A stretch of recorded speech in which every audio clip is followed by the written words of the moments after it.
Hello दोस्तों। आज मैं आपको एक्सेल का पूरा बेसिक से लेकर एडवांस तक सिखाने जा रहा हूँ, जिससे आप एक्सेल में एक्सपर्ट बन जाएंगे। इस वीडियो में मैं आपको ये सभी टॉपिक्स समझाऊंगा। अगर आप किसी विशेष टॉपिक पर जाना चाहते हैं तो नीचे दिए गए टाइम स्टैम्प से उस पर सीधे जा सकते हैं। तो चलिए वीडियो शुरू करते हैं। जैसे ही आप एक्सेल ओपन करेंगे आपको ये इंटरफेस दिखेगा। तो इसमें आप देख सकते हो कि लेफ्ट साइड में होम बटन है, न्यू का ऑप्शन है, ओपन फोल्डर का ऑप्शन है, नीचे आपकी कुछ अकाउंट्स कुछ सेटिंग है और ये ऑप्शन जो सबसे लास्ट में आप देख रहे हो इसके थ्रू आप एक्सेल की सेटिंग चेंज कर सकते हो। ऊपर जो भी आपको दिख रहे हैं ये सारे टेम्पलेट्स हैं, मतलब बाय डिफ़ॉल्ट माइक्रोसॉफ्ट वालों ने टेम्पलेट दिया। अगर आप और देखना चाहते हो तो इसमें जा सकते हो। तो ये आपको अलग अलग टेम्पलेट मिल जाएंगे। अगर आपको कुछ मतलब आपको कुछ रेडीमेड टेम्पलेट चाहिए जिस पे आपको कुछ पर्टिकुलर काम करना है तो आप यहाँ से उठा सकते हो। बट जैसे जैसे आप एक्सेल सीखोगे ये सब आप खुद बना सकते हो अपने हिसाब से, मतलब काफ़ी अच्छे लेवल का। तो अभी के लिए मैं यहाँ पे क्लिक कर रहा हूँ स्टार्ट अ न्यू बुक में। जैसे ही एक्सेल खुलेगा आपको ये पेज दिखाई देगा। इसको हम लोग बोलते हैं वर्कबुक, है ना। और ये वर्कबुक में काफ़ी सारी शीट्स होती हैं जिनको आप ऐड कर सकते हो या डिलीट कर सकते हो। और ये इसको हम लोग बाद में देखेंगे कि कैसे इसको और शीट को ऐड कर सकते हैं। ये जो भी आपको टॉप में दिख रहे हैं जैसे फाइल, होम, इन सभी को टैब्स बोलते हैं। तो अभी हम लोग होम टैब में हैं और ये पूरा का पूरा सेक्शन को हम लोग रिबन बोलते हैं। और रिबन के अंदर ये जितना एक पार्ट है ना, जैसे कि ये क्लिपबोर्ड के अंदर एक पार्ट है, आपका फॉन्ट के अंदर एक पार्ट है, अलाइनमेंट के अंदर एक पार्ट है, तो इसको हम लोग ग्रुप बोलते हैं, है ना। तो अगर जैसे कभी कभार क्या होता है कि किसी को समझाना हो कि जैसे मर्जिन सेंटर कहाँ पे है, तो इसको हम लोग बोलेंगे होम टैब में आपको असाइनमेंट ग्रुप के अंदर मिल जाएगा एक मर्ज बटन का ऑप्शन। वर्कबुक में ये ऑप्शन आता है फाइल का, जिसके थ्रू अभी हम लोग आए, जिसमें आपको पहले आपको सिर्फ 3 ऑप्शन दिख रहे थे, बट अभी इसमें आपको और ऑप्शन मिल जाएगा कि इस वर्कबुक का इन्फॉर्मेशन इसको अगर सेव करना है, सेव एज मतलब आपको किस लोकेशन पे चेंज करना, सेव करना और नेम डालना है। इसके अलावा इसमें प्रिंट, शेयर, एक्सपोर्ट और ये सब चीज़ों का ऑप्शन है। इसी तरह यहाँ पे काफ़ी सारे मल्टीपल टैब्स मिल जाएंगे आपको। जैसे कि इंसर्ट है, तो इंसर्ट में आप पिवट टेबल, इसके अलावा चार्ट, शेप्स, ये सब यूज़ करते हैं। स्लाइसर हो गया, तो ये सब चीज़ भी हम लोग फीचर में देखेंगे। जो डिफरेंट टैब्स है उनका डिफरेंट पर्पज़ है, उनका डिफरेंट यूज़ है, वो सब हम लोग आगे धीरे धीरे एक्सप्लोर करेंगे। अब आता है यहाँ पे पॉइंट कि ये A1 जो लिखा है ये क्या है। तो इसको हम लोग नेम बॉक्स बोलते हैं और ये आपको बताता है कि सेल का कौन सा, मतलब जो हम लोग का ये सेल है जो हम लोगों ने सेलेक्ट किया है ये कौन से लोकेशन पे है, उसका ये यहाँ पे नाम बताता है। उसके बगल में आता है आपका फार्मूला बॉक्स। तो आप जो भी एक्सेल शीट में फार्मूला लगाएंगे जिस भी सेल पे, अगर आप उस सेल पे क्लिक करते हो तो अगर उस सेल पे कोई फार्मूला लगा है तो वो आपको यहाँ पे दिखा देगा, है ना। और इसके अलावा आप इसको एक्सपेंड, मान लीजिए काफ़ी लंबा फार्मूला है तो इसको आप यहाँ पे एक्सपेंड भी करके देख सकते हो, ठीक है। तो फार्मूला बार में आप जब भी कोई फार्मूला लगाते हैं तो वो आपको यहाँ पे दिखा देगा। तो जैसे एग्जांपल दिखाता हूँ मैं। फार्मूला लगाने के लिए सबसे पहले हम लोग को इक्वल्स टू का साइन यूज़ करना होता है। तो अभी टेंशन मत लो, फार्मूला के बारे में हम लोग डिटेल में बाद में बात करेंगे। अभी बस मैं आपको बता रहा हूँ कि फार्मूला बार में फार्मूला दिखता कैसे है। तो जैसे मान लो अभी मैं लिखता हूँ 2 + 2, है ना। नॉर्मल मैथमेटिक्स का कोई भी फंक्शन हम लोग का यूज़ होता है इक्वल्स टू से। तो इक्वल्स टू किया मैंने, 2 को प्लस किया 2 से, ठीक। आप जैसे ही एंटर करोगे वो 4 लिख देगा। आपको यहाँ सेल में 4 दिख रहा है, बट अगर आप उसमें फार्मूला बार में देखोगे तो आपको 2 + 2 ही दिखा रहा है ना, क्योंकि वो एक तरह का फार्मूला है। अब बात करते हैं सेल क्या होता है। तो सेल आपका बनता है इंटरसेक्शन ऑफ रो और कॉलम से, उसको हम लोग सेल बोलते हैं। अब कॉलम क्या होता है, ये जो भी आपको ABCD दिख रहे हैं, ये आपके वर्टिकल जो हैं इनको हम लोग कॉलम बोलते हैं। और जो हॉरिजेंटली आपको 1 2 3 दिख रहा है, ये पूरा का पूरा लाइन, जैसे 5 हो गया, 6 हो गया, इसको हम लोग रो बोलते हैं, ठीक है। तो ये आपका रो और कॉलम हो गया। अब जैसे मान लीजिए यहाँ पे मैं क्लिक करता हूँ तो आप देखोगे कि ये B कॉलम है और रो यहाँ पे जो हाईलाइट हो रखा है वो 2 है। इसका मतलब B2 सेल हम लोगों ने सेलेक्ट किया है और यहाँ पे आपको नेम बॉक्स में उसका नेम भी बताएगा कि कौन सा सेल है, B2। अब इन सेल को आप मतलब मल्टीपल भी सेलेक्ट कर सकते हो और इसको सेलेक्ट करने के लिए मैंने यूज़ किया है माउस का लेफ्ट की, उसको आपको क्लिक करके रखना, छोड़ना नहीं है। और जहाँ तक आप ड्रैग करोगे इतने सेल सेलेक्ट हो जाएंगे, है ना। तो जैसे मान लीजिए मुझे इतना ही सेलेक्ट करना है तो आपको क्लिक होल्ड करके रखना है और जहाँ भी आप ड्रैग करोगे, है ना, उतने सेल आप सेलेक्ट कर सकते हो। अब हम लोग देखते हैं कि ये शीट क्या होता है। तो शीट में अगर आप राइट क्लिक करोगे तो आपको कुछ ऑप्शन देता है, जैसे कि इंसर्ट, डिलीट, रीनेम, है ना, कॉपी का और इन सब चीज़ों का ऑप्शन देता है। तो ये सब चीज़ें आप, ये सब फंक्शन, ये सब ऑपरेशन आप शीट पर लगा सकते हो। अगर आपको कोई नया शीट, तो अभी बाय डिफ़ॉल्ट शीट 1 ओपन होता है एक्सेल में। अगर आपको कोई नया शीट ओपन करना है तो राइट साइड में एक छोटा सा प्लस का ऑप्शन होगा, है ना। आप जैसे इस पर क्लिक करोगे एक शीट 2 ओपन हो जाएगा। ऐसे ही आप जितनी बार प्लस करते जाओगे उतनी बार नए नए शीट ओपन हो जाएंगे। अब इन शीट का आप नाम भी चेंज कर सकते हो। तो जैसे मान लीजिए अगर मुझे इसका नाम चेंज करना, आप राइट क्लिक करिए, आपको रीनेम का ऑप्शन देगा, है ना। आप उस पर जाइए, वो पूरा सेलेक्ट हो जाएगा। अब आपको जो भी नाम देना हो, तो जैसे मैं दे देता हूँ कि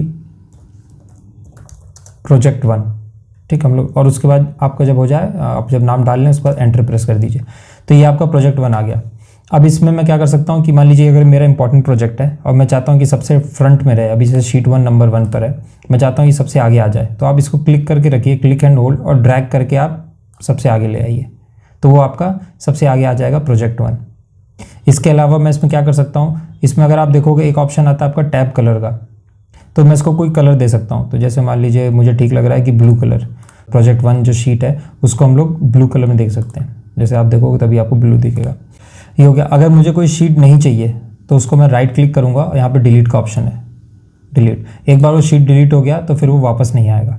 तो अभी हम लोग को इस शीट पे काम करना है, तो मतलब काफ़ी मतलब जो भी इस पर टाइप करेंगे वो काफ़ी छोटा दिखेगा, तो उसके लिए मैं इसको शीट को थोड़ा जूम कर ले रहा हूँ ताकि आपको देखने में आसानी हो। तो यहाँ पे सबसे राइट कॉर्नर में आपको एक जूम का बटन मिलेगा, है ना, जूम इन लिखा हुआ है। अगर उसको आप क्लिक करोगे तो वो ऐड होता जाएगा। अभी बाय डिफ़ॉल्ट 100 पे होता है, तो वो जितना आप क्लिक करोगे उतना ऐड होता जाएगा। तो मैं उसको बढ़ा के 200 कर ले रहा हूँ, ठीक। तो अभी ये 200 जूम पे हो गया, तो थोड़ा देखने में ईजी रहता है। और अगर आपको इसका थोड़ा जूम आउट या अभी वापस चलना है, जूम आउट करना है आपको, तो आप यहाँ पे वापस जाइए, जूम आउट लिखा हुआ है, आप उसको दोबारा क्लिक करिए तो दोबारा जैसे था वैसे आ जाएगा वो। एक्सेल को थोड़ा और अच्छे से समझने के लिए मैं यहाँ पे एक टेबल बना रहा हूँ, मतलब कुछ भी एक रैंडम डेटा बना रहा हूँ जो कि एम्प्लॉयज़ का होगा जो किसी कंपनी में जॉब करते हैं, और उसके बेसिस पे फिर हम लोग नए नए फंक्शंस लगाएंगे या फॉर्मूले सीखेंगे और फिर फॉर्मेटिंग सीखेंगे, ठीक है। तो सबसे पहले मैं कॉलम का नाम दे रहा हूँ, सीरियल नंबर कॉलम डालेंगे, फर्स्ट नेम एक कॉलम होगा, उसके बाद लास्ट नेम एक कॉलम होगा। हाँ, अब यहाँ पे अगर आप देखो तो नेम का ई लेटर जो है वो सही से दिख नहीं रहा है ना, वो मतलब सी कॉलम के नीचे दब रहा है। तो उसके लिए आपके पास 2 ऑप्शन है। एक तो आप दोनों कॉलम के बीच में जाइए, आपको एक प्लस साइन दिखाई देगा, आप उसको क्लिक करके रखिए और जितना आप चाहें उतना साइज़ बढ़ा सकते हैं उस सेल का, मतलब उस कॉलम का। दूसरा ऑप्शन क्या आता है कि आप दोबारा उसी तरह वापस जाइए दोनों कॉलम के बीच में और आप डबल क्लिक कर दीजिए। तो अगर आप डबल क्लिक करते हैं तो जितना उसको स्पेस चाहिए उस पर्टिकुलर कॉलम को इस फर्स्ट नेम की वजह से, उतना वो अपने आप सेलेक्ट कर लेगा, एक्स्ट्रा स्पेस नहीं लेगा। तो ऐसे ही अभी मैं सी में भी कर दूंगा। अब जो नेक्स्ट कॉलम आएगा वो आएगा मेरा डेट ऑफ ज्वाइनिंग का, उस एम्प्लॉय ने ज्वाइन कब किया था। इसके बाद नेक्स्ट कॉलम आएगा मेरा सैलरी, जो कि जैन मंथ का होगा, सैलरी फेब मंथ का, और एक और कॉलम आएगा सैलरी मार्च मंथ का। तो यहाँ पे 3 मंथ्स की उसकी सैलरी आएगी। फिर हम लोग देखेंगे सैलरी टोटल, उसके बाद एक कॉलम ले लेते हैं कि एवरेज सैलरी उस एम्प्लॉय का कितना है। और एक और लास्ट कॉलम मैं बना देता हूँ जिसमें हम लोग फर्स्ट नेम और लास्ट नेम दोनों को एक साथ लिखेंगे। अभी यहाँ पे अलग अलग कॉलम में होगा, दोनों को एक साथ लिखेंगे। तो यहाँ पे मैं कर दूंगा मान लीजिए फुल नेम। तो चलिए अभी कोई रैंडम डेटा जनरेट करते हैं, मतलब कोई रैंडम डेटा फिल करते हैं। तो जैसे सीरियल नंबर 1 2, अभी मैं चाहूँ तो ऐसे मैनुअली पूरा लिखूँ जितना मुझे ज़रूरत है। दूसरा ऑप्शन क्या आता है कि आप 1 और 2 को सेलेक्ट करिए। सेलेक्ट करने के लिए आप जहाँ से सेलेक्ट करना, आपको जहाँ से स्टार्ट करना है उस सेल पे क्लिक करिए, शिफ्ट दबा के रखिए, और जो एरो बटन आते हैं राइट लेफ्ट डाउन वाले, अगर आपको नीचे सेलेक्ट करना है तो राइट नीचे वाला बटन दबाइए, डाउन एरो वाला बटन। अगर आपको राइट सेलेक्ट करना है तो शिफ्ट होल्ड करके रखिए और राइट वाला ले जाइए, ठीक। ऐसे ही आप चारों डायरेक्शन में सेलेक्ट कर सकते हो। दूसरा ऑप्शन ये है कि आप माउस से सेलेक्ट कर सकते हो। जैसे ही आप इसको सेलेक्ट करोगे इन दोनों को, यहाँ पे आप कॉर्नर में आओगे, माउस को आप कॉर्नर में लेके आओगे जहाँ पे सेल का इंटरसेक्शन एकदम कॉर्नर पॉइंट, वहाँ पे माउस का एक प्लस छोटा सा सिंबल बन जाएगा। आप उसको क्लिक और होल्ड करके रखिए और आप जहाँ तक जाओगे वहाँ तक वो अपने आप ऑटो फिल कर देगा। तो चलिए मान लीजिए मैं यहाँ तक आता हूँ, तो आप देखिए वो अपने आप यहाँ पे 1 to 10 फिल कर देता है। तो ऐसे आप यहाँ पे सीरियल नंबर को ऑटो फिल कर सकते हो, है ना। तो यहाँ पे अभी मैं सेलेक्ट करके मुझे सिर्फ 5 चाहिए, तो मैं यहाँ पे ले रहा हूँ जहाँ तक ये 5 सीरियल नंबर आ जाएगा। तो यहाँ पे हम लोगों ने ये रैंडम डेटा भर दिया है। अब हम लोग आगे बढ़ने से पहले, मतलब यहाँ पे फार्मूला और फंक्शंस लगाने से पहले, हम लोग यहाँ पे इसको बेसिक फॉर्मेटिंग कर लेते हैं। मतलब अभी देखने में उतना अच्छा नहीं लग रहा। जैसे कि ये जो नेम है, अगर आप देखो तो ये लेफ्ट साइड अलाइन है, मतलब राइट साइड एक्स्ट्रा स्पेस बचा हुआ है। ये जो आपके न्यूमेरिक वैल्यूज़ हैं, जैसे सैलरी आ रही है, ये राइट साइड में, लेफ्ट साइड में एक्स्ट्रा स्पेस बचा हुआ है ना। इसके अलावा ये जो भी डेटा है और जो भी हेडिंग है उनमें हम लोग कोई डिफ्रेंशिएट नहीं कर पा रहे। तो उसके लिए कुछ बेसिक फॉर्मेटिंग देख लेते हैं। तो सबसे पहले जो भी ऊपर टॉप की हेडिंग है ना, उसको हम लोग सेलेक्ट कर लेंगे, इस पूरे रो को। यहाँ पे हम लोग जाएंगे, बोल्ड का ऑप्शन मिलेगा, ये आपको ग्रुप फॉन्ट ग्रुप में बोल्ड का ऑप्शन है, आप उस पर क्लिक करिए। जैसे ही आप क्लिक करेंगे ये सारे के सारे बोल्ड हो जाएंगे, तो पता लगेगा कि हाँ ये हेडिंग है। इसके अलावा अगर आप चाहो तो इनको अंडरलाइन भी कर सकते हो, और यहाँ पे एक और ऑप्शन मिलेगा आपको इटैलिक का, जिससे ये थोड़े से टिल्ट हो जाते हैं, कर्सिव जैसे दिखते हैं। और एक और ऑप्शन मिलता है कि आप अगर इनमें कोई कलर देना चाहें तो यहाँ पे जाके आप कलर भी डाल सकते हैं, है ना। तो जैसे मान लीजिए अभी के लिए मैं कोई नॉर्मल कलर ले रहा हूँ, तो मान लीजिए ये लाइट ब्लू, ठीक है, तो इन सब में कलर आ जाएगा। और इसके अलावा अगर मुझे जैसे ये नंबर है राइट साइड में, मैं चाहता हूँ कि ये सेंटर में आ जाए, है ना, तो आप जिस भी कॉलम को करना है, जैसे मान लीजिए इस पूरे कॉलम को मुझे सेंटर लाइन करना है, तो उस पूरे कॉलम को सिलेक्ट कर लीजिए। तो मैं ए कॉलम को करता हूँ, और सेम आपको असाइनमेंट ग्रुप में जाना है, यहाँ पे आपको एक ऑप्शन मिलेगा सेंटर लाइन का, आप उस पर क्लिक कर दीजिए, वो सारे के सारे सेंटर में आ जाएंगे। ठीक, अब जैसे स्पेस ज़्यादा है इसके लिए, तो मैं यहाँ पे डबल क्लिक कर दूंगा, जो पहले देखा था हम लोगों ने, तो वो स्पेस जितना इसको चाहिए सीरियल नंबर को उतना अपने आप ले लेगा। अब मैं ये सेम फॉर्मेटिंग मैं चाहता हूँ कि यहाँ पे भी आ जाए, सेल जनवरी के लिए और फेब के बाकी सभी के लिए। तो मेरे पास एक तो ऑप्शन है कि मैं सेम पूरा इसको सेलेक्ट करूँ और फिर जाके मैं इसको सेंटर अलाइन करूँ। दूसरा ऑप्शन मेरे पास ईजी ऑप्शन ये है कि इसको मैं पूरे को सेलेक्ट कर लूँ जितना लाइन है, उसके बाद आप फॉर्मेट पेंटर ले जाओ। जैसे आप फॉर्मेट करिए, आपको क्लिपबोर्ड ग्रुप में मिल जाएगा, फॉर्मेट पेंटर पे आप क्लिक करोगे तो थोड़ा सा हाईलाइट हो जाएगा ये। अब आपको जहाँ भी फॉर्मेटिंग लगाना है, तो जैसे मान लीजिए मुझे इन सभी में लगाना है, तो इसको सेलेक्ट किया, इस कॉलम में भी लगाना है, इस कॉलम में भी लगाना है, इन तीनों को लगा के आप छोड़ दीजिए, वो अपने आप सेम टू सेम इसी फॉर्मेट में आ जाएंगे, जो भी फॉर्मेटिंग आपने यहाँ पे करी होगी। ठीक, ये तो हो गया आपका हेडिंग का और फॉर्मेटिंग का, बेसिक फॉर्मेटिंग का।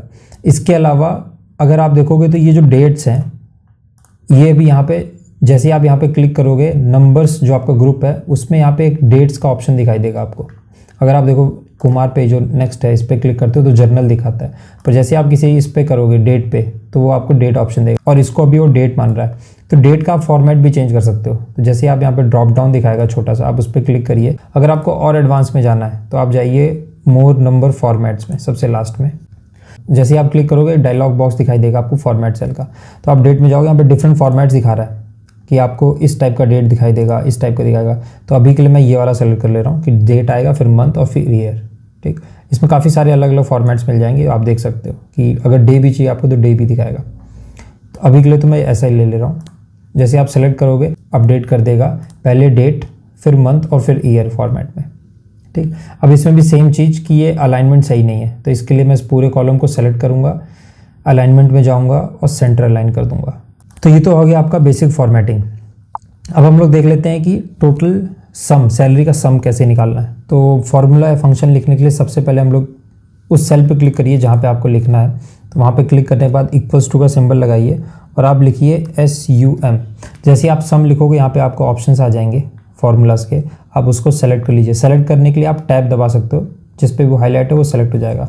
अगर आपको कोई नीचे वाले सेलेक्ट करने हैं तो डाउन एरो जो बटन है आप उससे उन पे जा सकते हो, है ना, नीचे वाले ऑप्शंस पे। तो अभी जो सम ऑप्शन है मैं उस पर क्लिक कर रहा हूँ, तो उसके लिए मैं टैब दबा रहा हूँ। टैब दबाते ही वो फार्मूला सेलेक्ट हो जाएगा और फार्मूले के अंदर जो वेरिएबल्स हैं वो आपको डालने होंगे। तो नंबर 1 पूछ रहा है कि किसका सम करना है, तो नंबर 1 मैं यहाँ पे जाके माउस से क्लिक कर दे रहा हूँ, तो वो नंबर 1 ले रहा है। अब फॉर्मूले में जब एक वैल्यू आप सेलेक्ट कर लो तो आपको कॉमा प्रेस करना होता है, तो आप कॉमा प्रेस करो तो पूछ रहा है नंबर 2 कौन सा चाहिए, तो मैं बताऊँगा कि ये नंबर चाहिए मुझे, है ना। फिर से कॉमा, अब वो पूछ रहा है नंबर 3 और ये है नंबर 3। ऐसे करके आप जितने चाहे उतने कॉलम्स या रोज़ को ऐड कर सकते हो। ये करने के बाद आपको शिफ्ट दबा के इस ब्रैकेट को क्लोज करना है। शिफ्ट दबा के 0 वाले बटन पे होगा क्लोज ब्रैकेट, है ना, और फिर आप एंटर प्रेस कर दो, तो इन तीनों का सम आपको दिखा देगा ही। अब ये सारा सम मुझे बाकी लोगों के लिए भी करना है, गोपाल के लिए, जोसेफ के लिए, हरी के लिए, राजा के लिए। तो यहाँ पे जाके मैं डबल क्लिक कर सकता हूँ, एक ऑप्शन है मेरे पास। दूसरा ऑप्शन आता है जैसे हम लोगों ने सीरियल नंबर को ड्रैग किया था वैसे, तो अभी के लिए मैं डबल क्लिक कर दे रहा हूँ। तो जैसे आप डबल क्लिक करोगे ये ऑटो फिल हो जाएगा, है ना। तो इसका अगर आप सम देखोगे यहाँ पे आपको राइट साइड में नीचे दिखा रहा होगा 550 है, यहाँ पे भी 550 आ रहा है ना, तो सम सही है ये, तो ये ऑटोमेटिक फिल कर दे रहा है। अब आप देखो फॉर्मूला बार में आपको फॉर्मूला भी दिखा रहा है ना, जबकि यहाँ पे वैल्यू दिखा रहा है, बट वो बता रहा है कि इस सेल में फॉर्मूला लगा हुआ है और उसके कारण ये वैल्यू आ रही है जो आपको दिख रही है। ठीक, तो ऐसे हम लोग की टोटल सैलरी आ गई। इसी तरह अगर मुझे एवरेज सैलरी निकालना हो तो मैं यहाँ पे लिखूंगा इक्वल्स टू एवरेज। अब देखो आप यहाँ पे आपको ऑप्शन दिखा रहा है, तो मुझे चाहिए सेकंड वाला ऑप्शन, तो मैं डाउन की को दबाऊंगा और फिर आपको जो ऑप्शन पे अगर वो आ जाता है आप उसको टैब दबा दीजिए, वो सेलेक्ट हो जाता है। अब वो पूछ रहा है एवरेज, जैसे सम का निकाला था कितने नंबर्स देने आपको, तो सम में हम लोगों ने एक एक क्लिक करके किया था ना। दूसरा ऑप्शन आता है कि मैं पूरा माउस से एक साथ में सेलेक्ट कर सकता हूँ। तो जैसे मान लीजिए यहाँ से माउस क्लिक करके लेफ्ट बटन को क्लिक करके होल्ड करके रखना है और जहाँ तक आपको चाहिए वहाँ तक ड्रैग कर लो। तो मुझे यही 3 वैल्यूज़ चाहिए और फिर छोड़ दीजिए आप। अब जैसे ही वो सेलेक्ट हो जाएगा आप ब्रैकेट बंद करिए और एंटर प्रेस कर दीजिए, तो वो आपको एवरेज दिखा देगा। इन तीनों का एवरेज इतना आ रहा है। अगर आपको क्रॉस चेक करना है तो ये तीनों आप सेलेक्ट करिए और नीचे आप देखिए यहाँ पे आपको सम दिखा रहा है, काउंट दिखा रहा है, एवरेज दिखा रहा है। 1400 एवरेज है। बाकी के लिए भी चाहिए आपको, डबल क्लिक कर दीजिए, बाकी के लिए भी आ जाएगा एवरेज। अब ये 0.33 आ रहा है। अब मान लीजिए अगर आपको 0.33 नहीं चाहिए, आपको राउंड ऑफ नंबर चाहिए, तो आप सारे को सेलेक्ट करिए, या तो जिसमें आपको करना है उसको आप सेलेक्ट करिए। यहाँ पे जर्नल दिखा रहा है, आप जर्नल से हटा दीजिए इसको और नंबर पे चले जाइए। उसके बाद यहाँ पे आपको ऑप्शन दिखेगा उसी नंबर ग्रुप में, जिसको हम लोग बोलते हैं डिक्रीज डेसिमल, मतलब ये डेसिमल हटाने के लिए या नंबर ऑफ डेसिमल बढ़ाने के लिए। अगर डेसिमल कम करने हैं तो ये राइट साइड वाला डिक्रीज डेसिमल को, तो अब आप देखोगे कि वो डेसिमल हट गया है ना। ऐसे ही आप इन सभी में भी कर सकते हो। तो उसके लिए हम लोगों ने क्या देखा है कि फॉर्मेट पे एंटर करेंगे, क्लिक, और सभी को सेलेक्ट कर लेंगे, तो जहाँ भी वो नंबर का प्रॉब्लम आएगा वो हट जाएगा। ठीक, तो ये हम लोग के आ गए नंबर्स। अब यहाँ पे आता है लास्ट कॉलम जो कि है आपका फुल नेम का। तो इसमें मुझे अगर फुल नेम चाहिए, मतलब किसी 2 कॉलम में डिफरेंट वैल्यूज़ हैं, बट वो चाहता हूँ कि एक कॉलम में आ जाए, है ना। मतलब 2 सेल में डिफरेंट वैल्यू है, वो मैं चाहता हूँ एक सेल में आ जाए। तो उसके लिए मैं क्या बोलूँगा, एक फंक्शन है जिसको हम लोग यूज़ करते हैं इक्वल्स टू कॉनकैटिनेट। तो जैसे ही आप CON कॉनकैटिनेट लिखोगे आपको ऑप्शन आ जाएगा कॉनकैटिनेट का। आप टैब दबाइए। अभी पूछ रहा कौन सा टेक्स्ट 1 है, तो टेक्स्ट 1 मेरा ये है RNM, कॉमा प्रेस करूँगा। पूछ रहा है और कौन से दूसरे टेक्स्ट को कॉनकैटिनेट करना है, तो मुझे करना है सेकंड कॉलम को जो कि है कुमार। ये दोनों होने के बाद आप दोबारा ब्रैकेट क्लोज करिए और एंटर प्रेस कर दीजिए। तो आप देखिए आपका राम कुमार एक साथ आ गया, है ना। ऐसे ही अगर मैं डबल क्लिक कर दूंगा तो ये सारे ऑटो फिल हो जाएंगे। गोपाल वर्मा। अब इसमें आप बोल सकते हो कि स्पेस नहीं आ रहा बीच में, है ना, आपको स्पेस भी चाहिए। तो उसके लिए आप क्या कर सकते हो, इसी फॉर्मूला में अगर आप फॉर्मूला बार में ऊपर देखोगे यहाँ पे B2 और C2 एक साथ लिखा है, इसके बीच में आप क्लिक करिए, B2 और C2 के बीच में, और आप इन्वर्टेड कॉमा जो है उसको आप लगा दीजिए ओपन और क्लोज करके, और एक और कॉमा दे दीजिए। अब यहाँ पे इसके बीच में स्पेस नहीं है, तो अगर आपको दोनों मतलब इन्वर्टेड कॉमा के बीच में आपको एक स्पेस देना होगा, तो ये स्पेस को वो ऐड कर देगा जब कॉन्कैटिनेट करेगा। अब जैसे ही आप एंटर प्रेस करोगे तो वो आपको एक स्पेस भी दे देगा। अब यहाँ पे आप डबल क्लिक कर दो, सब में ऐड कर देगा। अगर आपको स्पेस बढ़ाना है तो अभी हम लोगों ने एक ही स्पेस दिया था, आप जितना चाहो उतना स्पेस डाल सकते हो। मान लीजिए मैंने इतना स्पेस डाला, अब वो इतना स्पेस इसमें भी दिखाएगा, है ना। अब मान लीजिए मुझे नहीं चाहिए, वापस जैसे पहले था वैसे करना है, तो आप Ctrl+G प्रेस करिए। Ctrl+G मतलब कंट्रोल की आपके कीबोर्ड में होगा लेफ्ट साइड कॉर्नर बॉटम में, उसको आप होल्ड करके रखिए और Z को बटन दबा दीजिए, Z बटन को। दूसरा ऑप्शन है, आप सबसे ऊपर राइट कॉर्नर में आप देखोगे अंडू का बटन मिलता है। जैसे आप अंडू करोगे वो सारे के सारे जो स्पेस के बिना वाले तो वो आ गए। अगर आपको दोबारा वो चीज़ चाहिए तो यहाँ पे रीडू का ऑप्शन आता है, आप रीडू पे क्लिक कर दीजिए, वापस आ जाएगा। अगर आपको फॉर्मूला नहीं चाहिए कि आपको यहाँ पे एब्सोल्यूट वैल्यू चाहिए, मैं यहाँ कुछ भी चेंज करूँ, ये फ्यूचर में चेंज नहीं होना चाहिए, तो उस केस में आप क्या कर सकते हो, आप इसको आप कॉपी करिए, है ना। कॉपी के लिए आप Ctrl+C प्रेस कर सकते हैं, और ये आप राइट क्लिक करके यहाँ पे आपको कॉपी का ऑप्शन मिलता है, आप कॉपी क्लिक करिए। और कॉपी के बाद जैसे ही आप पेस्ट करेंगे तो पेस्ट में आपको काफ़ी सारे ऑप्शन दिखाई देंगे। एक तो हो गया पेस्ट, सिंपल पेस्ट, दूसरा दिखा रहा है आपको पेस्ट एज अ वैल्यू, ऐसे काफ़ी सारे ऑप्शंस मिल जाएंगे। तो जब आप पेस्ट एज वैल्यू पे आप क्लिक करेंगे तो अब वो फार्मूला हट चुका होगा। अब ये प्रॉपर एक आपका एब्सोल्यूट वैल्यू बन गया। इसके चेंज करने पे अब इसको कोई फ़र्क नहीं पड़ेगा। जैसे मान लीजिए इसको अगर मैं 1500 कर देता हूँ तो इसको कोई चेंज नहीं होगा। ये चेंज हो रहे हैं क्योंकि इन सभी में फार्मूला लगे हैं, बट ये चेंज नहीं होगा, है ना। तो अभी के लिए मैं हटा दे रहा हूँ, जैसे पहले था वैसे कर दे रहा हूँ। यहाँ पे सम आ गया, हटाने के लिए सेम Ctrl+G, है ना। यहाँ पे 1500 आ गया, ठीक है। अब ये तो हो गया हम लोग का बेसिक डेटा। इसको एक और चीज़ हम लोग कर सकते हैं थोड़ा अच्छा देखने के लिए। आप पूरे डेटा को सेलेक्ट करिए। सेलेक्ट करने के लिए सेम चीज़ आप माउस की हेल्प से कर सकते हैं, या तो आप कंट्रोल और शिफ्ट बटन को होल्ड करके रखिए और राइट एरो दबा दीजिए। उससे होगा कि जहाँ तक डेटा है इस पूरे के पूरे कॉलम में या शीट में, वहाँ तक ये सेलेक्ट कर लेगा। और बॉटम का सेलेक्ट करना है तो दोबारा कंट्रोल शिफ्ट और डाउन बटन, तो ये पूरा डेटा सेलेक्ट कर लेगा। और दूसरा ऑप्शन, अभी डेटा बहुत थोड़ा सा है तो हम लोग डायरेक्टली माउस से भी सेलेक्ट कर सकते हैं। इसके बाद आप जाइए फॉन्ट वाले ग्रुप में, इसमें एक आपको ऐसा स्क्वायर बॉक्स सा दिख रहा होगा ऑप्शन, जिसको हम लोग बॉर्डर बटन बोलते हैं। उस पर आप क्लिक करिए, उसके डाउन एरो पे, ड्रॉप डाउन पे इसमें काफ़ी सारे आपको ऑप्शन दिख जाएंगे कि अगर आपको बॉर्डर चाहिए तो किस तरह चाहिए, अगर सिर्फ बॉटम बॉर्डर चाहिए, सिर्फ टॉप में चाहिए। अभी मुझे ऑल बॉर्डर्स चाहिए तो मैं इस वाले ऑप्शन पे क्लिक कर दूंगा, तो आप देखोगे कि सभी पे एक बॉर्डर आ गया, तो थोड़ा देखने में ठीक लगता है। अब मान लीजिए कि आपका जितना आपने काम किया अभी आपको सेव करना है ना। अगर आप सेव नहीं करेंगे तो सारा का सारा उड़ जाएगा। तो अगर इसको आपको सेव करना है तो आप प्रेस करिए कीबोर्ड पे Ctrl+S, एक ऑप्शन ये आता है। दूसरा ऑप्शन है आप यहाँ से जाके सेव कर सकते हैं, यहाँ पे सेव और सेव एज का ऑप्शन है। तो अभी जैसे मान लीजिए मैं Ctrl+S प्रेस करता हूँ तो यहाँ पे बता रहा है कि कौन से लोकेशन में फाइल सेव करना है। तो अभी डाउनलोड सेलेक्टेड है, आप वहाँ से चाहे तो कर सकते हैं, या ड्रॉप डाउन करके आप और कोई लोकेशन में सेव करना है। अगर आपको एक्सेल नहीं CSV फॉर्मेट में चेंज करना है वो सब भी आप यहाँ से कर सकते हैं। जैसे आप उस पर क्लिक करेंगे तो यहाँ पे आपको ये सारे ऑप्शंस खुल जाएंगे। CSV फॉर्मेट में कर सकते हैं, एक्सेल बाइनरी वर्कबुक में डाल सकते हैं, है ना। डिफरेंट फॉर्मेट्स हैं एक्सेल को सेव करने के। मतलब ये डिफरेंट फॉर्मेट्स इसलिए होते हैं कि किसी मतलब सॉफ्टवेयर में या एप्लीकेशंस में हम लोग को इस टाइप के फॉर्मेट यूज़ होते हैं, वो ज़्यादा इजी होता है इनको यूज़ करना, तो उसके लिए डिफरेंट फॉर्मेट्स होते हैं। तो अभी तो मैंने एक्सेल के लिए ये फॉर्मेट सेलेक्ट करके रखा है और इसका फाइल का नाम मैं दे दे रहा हूँ Project1, ठीक। और ये डाउनलोड्स में सेव होगा, आप सेव पे क्लिक कर दीजिए, सेव हो गया। अब जैसे इस डेटा में अगर कोई बेसिक सा कोई सवाल पूछे कि सबसे ज़्यादा सैलरी किसकी है इन तीनों महीनों में मिला के, तो आप क्या करोगे, आप एक एक रिकॉर्ड में जाके टोटल सैलरी में चेक करोगे, है ना, कि 4200 है, 52, 55 है, लास्ट में आप देख रहे हो 7400 है। फिर आप देखो किसकी है, वो राजा राम की है ना। तो अब इसमें अभी तो चलो आपके पास 5 ही डेटा थे तो आपने इजी देख लिया। अभी मान लीजिए अगर आपके पास 500 रोज़ है या 600 रोज़ है तो आप एक एक करके नहीं देख सकते ना।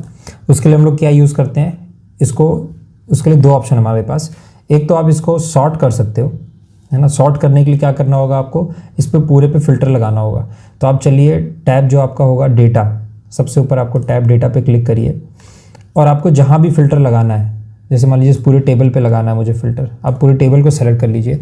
यहाँ पे आप ऑप्शन होगा फ़िल्टर का, फ़िल्टर पे क्लिक करिए तो आप देखिए यहाँ पे ड्रॉप डाउन ऐड हो गए, देख रहे हैं आप, सभी के साथ ड्रॉप डाउन ऐड हो गए। अब जिस भी कॉलम से आपको सॉर्ट करना है, सॉर्ट मतलब ऑर्डर करना है, उसको रीऑर्डर करना है या अरेंज करना है, उस कॉलम पे जाइए आप। तो जैसे मुझे टोटल सैलरी पे करना था कि सबसे हाईएस्ट किसकी है, उसी ड्रॉप डाउन पे क्लिक करिए आप। यहाँ पे आपको ऑप्शंस दे देगा कि सॉर्ट कैसे करना है। तो एक ऑप्शन दे रहा है आपको largest to smallest, smallest to largest, है ना। तो मुझे चाहिए लार्जेस्ट टू स्मॉलेस्ट। तो जैसे आप क्लिक करोगे सब कुछ रीऑर्डर हो जाएगा आपका, और जो भी टॉप सैलरी है वो आपकी, जो भी मैक्सिमम सैलरी है वो आपके टॉप में आ जाएगी, है ना, उसकी सारी वैल्यूज टॉप में आ जाएंगी। एक ऑप्शन तो ऐसा हो गया। तो अभी के लिए मैं इसको वापस Ctrl+Z कर दे रहा हूँ। दूसरा ऑप्शन क्या आता है कि मैं नहीं चाहता कि ये सीरियल नंबर चेंज हो, या मान लीजिए कि जो भी रैंडम फैशन में ऑर्डर, जो जिस भी ऑर्डर में ये डेटा मैं नहीं चाहता वो चेंज हो, बट फिर भी मैं जानना चाहता हूँ कि हाईएस्ट सैलरी किसकी है। तो उसके लिए मैं क्या कर सकता हूँ, सबसे पहले फ़िल्टर हटा देता हूँ। तो फ़िल्टर हटाने के लिए दोबारा ऑप्शन ये आता है आपके पास, ये कर दीजिए। दूसरा ऑप्शन अगर आप देखोगे इसमें लिख के दिखा रहा है Ctrl+Shift+L, है ना। तो मैं सबसे ऊपर जो भी कॉलम है या रो है उस पर सेलेक्ट करता हूँ, सबसे टॉप वाले पे, और Ctrl+Shift+L दबाओ, सब में फ़िल्टर लग जाएगा, है ना। और अगर आप दोबारा Ctrl+Shift+L दबाओगे सब कुछ हट जाएगा। दूसरा ऑप्शन जाने से पहले मैं आपको एक और चीज़ बता देता हूँ। यहाँ पे जैसे आप फ़िल्टर लगाओगे एक सॉर्ट का ऑप्शन आता है। तो जो काम मैंने यहाँ पे जाके किया, राइट एरो से राइट डाउन बटन दबा के आप सॉर्ट में जाइए।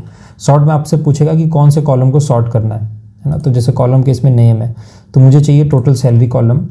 सेल सॉर्ट किस चीज़ पे करना है, सेल की वैल्यूज़ पे। ऑर्डर कैसे करना है, ऑर्डर मुझे करना है लार्जेस्ट टू शॉर्टेस्ट। आप ओके करोगे, सेम वैसे ही हो जाएगा जैसे हम लोगों ने यहाँ से किया था।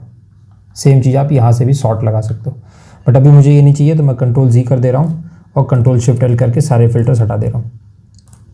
दूसरा ऑप्शन ये आता है कि बिना ऑर्डर चेंज किए, अगर आपको देखना हो, अगर कम डेटा, ज़्यादा डेटा में काम नहीं करेगा, अगर कम डेटा है आपको और बस ये देखना है कि इसमें से टॉप किसकी सैलरी आ रही है, तो उस केस में मैं क्या करूँगा, होम बटन पे जाऊँगा, इस पूरे कॉलम को सेलेक्ट करूँगा और यहाँ पे कंडीशनल फॉर्मेटिंग का ऑप्शन आएगा, आप उस पर क्लिक करिए। अभी मुझे चाहिए कलर स्केल। तो कलर स्केल में क्या करता है ये, maximum to shortest, maximum to minimum, ये अपने आप सॉर्ट करेगा और उसमें कलर ये खुद से एक कलर दे देगा। जैसे इसमें है ग्रीन, रेड, येलो, तो मैं ये सेलेक्ट कर ले रहा हूँ। तो जैसे ही आप क्लिक करोगे तो जो भी हाईएस्ट होगा वो ग्रीन हो जाएगा और उससे जो कम हाईएस्ट होगा वो हल्का ग्रीन, फिर येलो, ऑरेंज, और जो सबसे लोवेस्ट होगा वो रेड आ जाएगा, है ना। तो इससे आप देख के आइडिया लगा सकते हो कि सबसे हाईएस्ट सैलरी किसकी है, तो राम की है। ये भी एक ऑप्शन है, मतलब विजुअली देखना थोड़ा इजी होता है इसलिए किया हुआ इसको, ठीक है। इसको सेंटर अलाइन कर लेते हैं। यार ये दोनों सेंटर अलाइन नहीं है, इन दोनों को सेलेक्ट करो आप और सेंटर अलाइन। तो तो अब हम लोग देखते हैं कि अगर मुझे मान लीजिए इन दोनों के बीच में कोई कॉलम ऐड करना है, कोई नया कॉलम ऐड करना है ना, तो आप जिस भी कॉलम से पहले ऐड करना है उस पर क्लिक करिए। जैसे डी से पहले ऐड करना है मुझे, तो डी पे आप राइट क्लिक करिए सबसे टॉप में जाके, है ना, जैसे जहाँ पे डी लिखा वहाँ पे आप राइट क्लिक करिए। यहाँ पे ऑप्शन दे रहा है आपको इंसर्ट का, अब इंसर्ट पे क्लिक करिए, आपके लिए एक नया कॉलम ऐड हो जाएगा, है ना। तो यहाँ पे आप वैल्यूज़ डाल सकते हैं जो भी आपको डालना है। अगर ये आपको कॉलम डिलीट करना है तो आप दोबारा उस कॉलम पे राइट क्लिक करिए, जो कॉलम आपको डिलीट करना है, यहाँ पे डिलीट का ऑप्शन दे रहा है, आप डिलीट क्लिक करेंगे तो हट जाएगा। दूसरा ऑप्शन आता है जो शॉर्टकट की है, आप उस पूरे कॉलम को सेलेक्ट करिए और कंट्रोल और माइनस प्रेस कर दीजिए। तो जैसे आप कंट्रोल माइनस करेंगे वो डिलीट हो जाएगा। सेम चीज़ आप रो के साथ भी कर सकते हैं। अगर आपको कोई एक्स्ट्रा रो ऐड करनी है तो आप यहाँ पे राइट क्लिक करिए, इंसर्ट करिए, तो 5 से पहले वो रो ऐड हो जाएगी, है ना। और अगर आपको ये डिलीट करना है तो आप यहाँ पे जाइए, डिलीट प्रेस करिए, डिलीट हो जाएगा। दूसरा ऑप्शन है कि आपको पूरे सेलेक्ट करके कंट्रोल माइनस प्रेस कर दीजिए। तो अभी मान लीजिए मैं यहाँ पे एक इंसर्ट कर रहा हूँ रो, और इस पूरे डेटा को, जो भी ये पूरा का पूरा फर्स्ट रो है, एज इट इज़ मैं यहाँ पे पेस्ट कर दे रहा हूँ, ठीक। अब मुझे देखना है कि उस पूरे डेटा सेट में, मान लीजिए पूरा एक डेटा है, अगर इसमें कोई डुप्लीकेट वैल्यू है तो उसको अगर आपको रिमूव करना हो तो सबसे पहले हम लोग को देखना होगा डुप्लीकेट है कि नहीं, है ना। तो उसके लिए मैं क्या करूँगा, उस पूरे कॉलम को सेलेक्ट करूँगा। ये कॉलम मैं इसलिए ले रहा हूँ क्योंकि इसमें मुझे फर्स्ट नेम और लास्ट नेम दोनों मिला के मिल रहा है। और फर्स्ट ऐसा हो सकता है काफ़ी बार कि फर्स्ट नेम लोगों के सिमिलर हो, लास्ट नेम सिमिलर हो, बट दोनों मिला के अगर सिमिलर हो रहा है तो उस केस में थोड़ा डाउट जाता है ना, तो उसको हम लोग क्रॉस चेक करना होगा। तो इस पूरे रो को मैं पूरे कॉलम को सेलेक्ट कर ले रहा हूँ। आप जाइए इसमें स्टाइल ग्रुप में, और इसमें ऑप्शन होगा आपको कंडीशनल फॉर्मेटिंग का, इस पर आप क्लिक करिए और यहाँ पे आपको ऑप्शन देगा हाईलाइट सेल्स का। तो हाईलाइट सेल में एक बाय डिफ़ॉल्ट एक रूल है डुप्लीकेट वैल्यूज़ का, आप उसको क्लिक कर दीजिए। आप जैसे करोगे तो पूछ रहा है कि किस कलर का चाहिए आपको, है ना, तो मैं बोल दे रहा हूँ अभी रेड कलर का ही ठीक है, आप ओके कर दीजिए। अब आप देखो यहाँ पे जो भी वैल्यूज़ डुप्लीकेट थी वो हाईलाइट हो जाएंगी। तो RNM कुमार 2 बार आया है। अब इसको अगर आपको डिलीट करना है तो एक ऑप्शन आता है कि आप पूरे डेटा को सेलेक्ट करिए, डेटा पे जाइए, यहाँ पे एक ऑप्शन दिखेगा आपको रिमूव डुप्लीकेट्स का, जो कि आपके डेटा टूल्स में होगा। जो डेटा टूल्स का ग्रुप है उसमें आपको मिलेगा रिमूव डुप्लीकेट्स का। आप जैसे ही क्लिक करोगे वो पूछ रहा है कि सभी कॉलम्स में आपको देखना है डुप्लीकेट्स और फिर रिमूव करना है। अगर किसी भी कॉलम में वैल्यू सेम नहीं होगी तो वो नहीं करेगा, क्योंकि अभी हम लोगों ने सारा सेलेक्ट किया। मैं बोल रहा हूँ कि हाँ सारे कॉलम में चेक करना, अगर सारी वैल्यू सेम है इसका मतलब वो डुप्लीकेट रिकॉर्ड है, आप डिलीट कर दीजिए। ओके करूँगा तो वो अपने आप बताएगा कि एक डुप्लीकेट वैल्यू मिली थी, बाकी जितने भी हैं वो सब यूनिक हैं। तो इसने एक डिलीट कर दिया, है ना, यहाँ से एक डिलीट हो गया। अभी एक्स्ट्रा स्पेस को हम लोग यहाँ से सेलेक्ट करके राइट से डिलीट कर सकते हैं, राइट क्लिक करके डिलीट कर सकते हैं या कंट्रोल माइनस प्रेस कर सकते हैं। अभी हम लोग क्या करते हैं, इसके ऊपर एक हेडिंग दे देते हैं। तो अगर मुझे हेडिंग देना है तो इसके ऊपर स्पेस चाहिए, यहाँ पे सबसे टॉप पे जाके मैं राइट क्लिक करूँगा, इंसर्ट का ऑप्शन, इंसर्ट। अब मुझे अगर और रो इंसर्ट करनी है, मतलब एक ही प्लेस पे, तो बार बार जाके राइट क्लिक करके इंसर्ट करने से अच्छा है कि एक शॉर्टकट है कंट्रोल वाई का, मतलब ये रिपीट करेगा उसी स्टेप को। तो मैं जितनी बार कंट्रोल वाई दबाऊंगा उतने वो नए नए आपके लिए कॉलम रोज़ बनाता जाएगा, ठीक है। बट अभी मुझे उतने नहीं चाहिए तो इन सबको हटा दे रहा हूँ, कंट्रोल माइनस। अब यहाँ पे मैं इसके टॉप पे एक हेडिंग लिखता हूँ जो कि इसका नाम कवर करेगा। इसका नाम क्या है, तो मैं लिख देता हूँ एम्प्लॉय। अभी ये सेंट्रल लाइन है इसलिए आपको नहीं दिख रहा। अब होम बटन पे जाइए, मैं चाहता हूँ कि ये सारा कुछ मिला के सेंटर में आ जाए। उसके लिए क्या करूँगा, मैं यहाँ से यहाँ तक, जहाँ तक मुझे वो सेंटर अलाइन करना है, और ये पूरा का पूरा एक सेल बन जाए। तो उसके लिए मैं क्या करूँगा, मर्ज ऑप्शन का, इसमें मर्ज का एक ऑप्शन आता है, आप इसको सेलेक्ट करिए जितने सेल्स को आपको मर्ज करना है। आप अलाइनमेंट में जाइए ग्रुप में, यहाँ पे एक ऑप्शन है मर्ज इन सेंटर का, आप जैसे ही क्लिक करेंगे वो अपने आप सेंटर में आ जाएगा। बट इसको नीचे वाले रो को भी हम लोग सेंटर में ले लें। दोबारा आप इस पर मर्ज पे क्लिक करिए, सब कुछ अनसेलेक्ट हो जाएगा, आप फिर से क्लिक करिए वो सेंटर में आ जाएगा। अलाइनमेंट में जाइए आप, यहाँ पे अलाइनमेंट ग्रुप में है मिडिल अलाइनमेंट का ऑप्शन, उस पर जाइए, सेंटर में आ जाएगा। इसके बाद हम लोग दोबारा बॉर्डर्स में जाएंगे, यहाँ पे एक ऑप्शन है थिक बॉर्डर्स का, थिक बॉर्डर्स दे देंगे तो चारों तरफ देखो एक थिक बॉर्डर आ जाएगा, थोड़ा देखने में ठीक लगता है। अब इसमें अगर आप चाहो तो कोई कलर डाल सकते हो, है ना, आप जो भी कलर सेलेक्ट करना चाहो वो सेलेक्ट कर सकते हो। तो जैसे मान लीजिए मैं कोई भी एक हल्का कलर ले रहा हूँ इस टाइप का, तो ये आ गया। अब इसका फ़ॉन्ट का साइज़ बढ़ाना है तो आप यहाँ पे जाइए increase font size, font group में, और आप जितना चाहो उतना बढ़ा सकते हो। तो मैं 18 रख रहा हूँ और इसको बोल्ड कर दे रहा हूँ, है ना। तो ये आपका हो गया सैलरी, एम्प्लॉय का सैलरी डिस्क्रिप्शन, जहाँ पे ये सारा का सारा डिटेल आपको मिलता है। तो इसमें हम लोगों ने ऑलमोस्ट सारे बेसिक चीज़ें कवर कर ली हैं। इसके अलावा आप कुछ कुछ चीज़ें और देख सकते हो या एक्सप्लोर कर सकते हो, वो आप जैसे जैसे करोगे वैसे वैसे सीखोगे। जैसे कि मान लीजिए मैं कोई एक लाइन लिखता हूँ, Ram has the highest salary, है ना, कि राम की हाईएस्ट सैलरी है। तो अगर इसको मैं चाहता हूँ कि एक ही सेल के अंदर आ जाए, तो यहाँ पे एक ऑप्शन है रैप टेक्स्ट का। अब जैसे क्लिक करोगे एक सेल के अंदर ही सब कुछ आ जाएगा, ये पूरा एक सेल बन गया। ये मतलब अब इसका जो आपका रो है उसकी थोड़ा साइज़ इंक्रीज़ हो जाएगा, हाइट, वो क्योंकि एक सेल में आ रहा है। तो ये रैप टेक्स्ट ये काम करता है ना। जैसे आप रैप क्लिक करोगे उसमें एक सेल के अंदर आ जाएगा। इसके अलावा आप परसेंटेज लगाना चाहो तो अगर आप कोई भी वैल्यू लिखते हो, जैसे मान लीजिए मैंने 21 लिखा, मैं चाहता हूँ कि ये 21% हो, ना कि नंबर, तो आप यहाँ पे जाके परसेंट पे क्लिक करोगे। अब इसने 200 कर दिया और ये आपका 21% बन जाएगा। ऐसे ही आप इसमें फ़ॉन्ट चेंज कर सकते हो, है ना। तो जैसे मान लीजिए जो हेडिंग है मैं चाहता हूँ उसका फ़ॉन्ट कुछ और हो जाए, तो यहाँ पे आपको फ़ॉन्ट वाले ग्रुप में सबसे ऊपर कैलिबरी लिखा होगा, उसके बगल ऑप्शन है यहाँ पे ड्रॉप डाउन, आप उस पर क्लिक करोगे, यहाँ पे डिफरेंट फ़ॉन्ट्स मिल जाएंगे। अभी आप स्क्रीन पे देख रहे होगे कुछ रैंडम नंबर्स लिखे हुए यहाँ पे, जो कि डेसिमल डिजिट्स में है। तो यहाँ पे अगर आप देखोगे नंबर, आपका जो ग्रुप है होम टैब में, इसमें यहाँ पे हम लोगों ने नंबर सेलेक्ट किया हुआ है। और ये जो डेसिमल्स है यहाँ पे आप इसी सेम ग्रुप में अगर आप देखोगे यहाँ पे ऑप्शन है डेसिमल डिक्रीज का, तो ये डेसिमल डिक्रीज कर देगा। और यहाँ पे ऑप्शन है डेसिमल इंक्रीज का, तो ये डेसिमल्स को इंक्रीज कर देगा, है ना। अभी हम लोग क्या चाहते हैं, यहाँ पे राउंड करना चाहते हैं इन नंबर्स को। तो उसके लिए बाय डिफॉल्ट फॉर्मूला आता है एक्सेल में, आप लिखिए इक्वल्स टू राउंड। आप राउंड को सेलेक्ट करिए। अब पूछ रहा है राउंड के लिए कौन सा नंबर आपको राउंड अप करना है, मतलब राउंड करना है। उसके लिए मैं ये वाला सेलेक्ट करूँगा नंबर, उसके बाद कॉमा दूंगा। पूछ रहा है कितने डिजिट के लिए आपको राउंड करना है, तो मैं चाहता हूँ 0 डिजिट के लिए, मतलब जैसा है एब्सोल्यूट नंबर चाहिए। अगर आप देखोगे तो अब ये 1.00 बन गया। अगर मैं डबल क्लिक करता हूँ तो ये ऑटो फिल कर देगा 1 2, यहाँ से भी इसने 2.9 था उसको 3 कर दिया, 8.9 को 9 कर दिया, 1.3 को 1 कर दिया, है ना। यहाँ पे मैं एक और नंबर ऐड कर देता हूँ ताकि डाउट क्लियर हो जाए। मान लीजिए अगर कोई नंबर होता 4.55599 करके, तो उसको ये बाय डिफ़ॉल्ट 5 में कन्वर्ट कर देता, क्योंकि 4.5 से ज़्यादा है नंबर, ठीक है। अब हम लोग देखते हैं कि राउंड अप क्या करता है। अगर इक्वल्स टू में लिखता राउंड, यहाँ पे आपको लास्ट ऑप्शन मिलेगा राउंड अप का, इसको सेलेक्ट करता हूँ। इसमें भी सेम नंबर देंगे और पूछ रहा है कितने डिजिट के लिए करना है, तो इसमें भी मैं चाहता हूँ 0 डिजिट के लिए हो। तो राउंड अप में आप देख सकते हो कि ये एक नंबर इंक्रीज कर देता है। 1 पॉइंट कुछ भी आएगा, 0.3 भी आ रहा है तो उसको 2 पे भेज देगा, 2 पॉइंट कुछ भी आएगा उसको 3 पे भेज देगा, 8 पॉइंट कुछ भी आया उसको 9 पे, 4 पॉइंट कुछ भी 5 पे। तो नाम ही है इसका राउंड अप करना। तो ये आपको डिसाइड करना होगा इसको कब यूज करना है। सिमिलरली सेम टू सेम ऐसे ही आपका आता है राउंड डाउन, जो कि सेकंड नंबर पे है, उसको सेलेक्ट करो। इसमें भी आपको नंबर सेलेक्ट करना है और मैं भी ये चाहता हूँ 0 डिजिट के लिए राउंड अप हो। तब ये क्या करेगा, डाउन करेगा। इसका जस्ट अपोजिट, इसमें क्या कहता है 2 पॉइंट कुछ भी आएगा उसको 1 बढ़ाता है, इसमें कुछ भी होगा 1 पॉइंट भले ही 99, जैसे इसमें आप देखो 2.999 है ना, इसको राउंड अप करते हैं 3 आता है, बट ये क्या करेगा राउंड डाउन कर देगा। तो 2 पॉइंट कुछ भी होगा उसको फर्स्ट डिजिट जो भी वो ले लेगा, 8 पॉइंट कुछ भी होगा ये 8 ले लेगा, 1 पॉइंट कुछ भी होगा 1, 4 पॉइंट कुछ भी होगा 4, है ना। तो ये 3 तरह के राउंड ऑफ फंक्शंस यूज होते हैं, राउंडिंग के लिए फंक्शंस यूज होते हैं जिसको हम लोग जनरली एक्सेल में यूज करते हैं।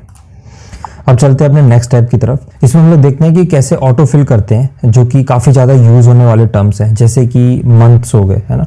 तो जैसे अब मैं इसमें लिखता हूँ जनवरी, है ना।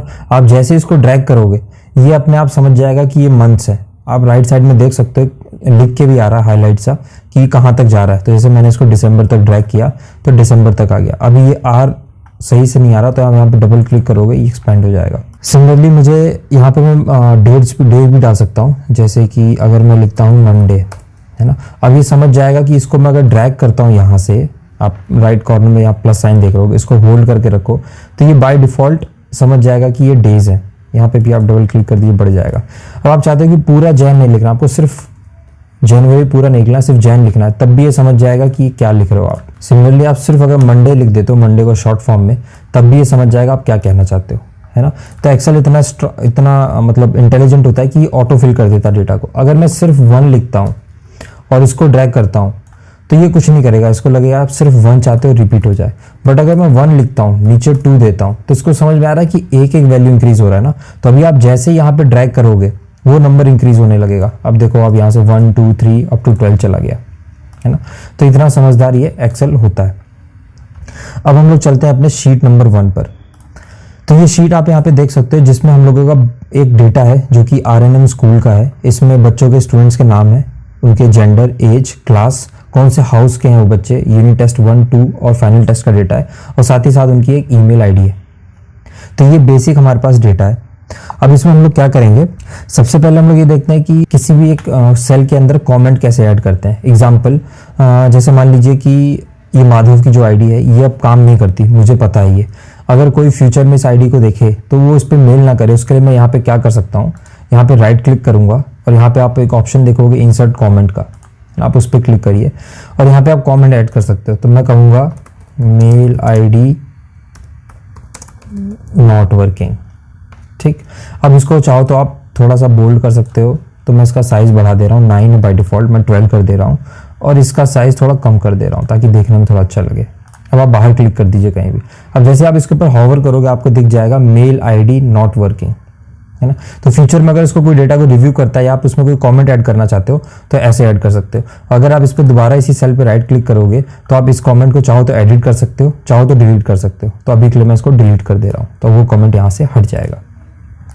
तो ये हो गया आपका कमेंटिंग का पार्ट।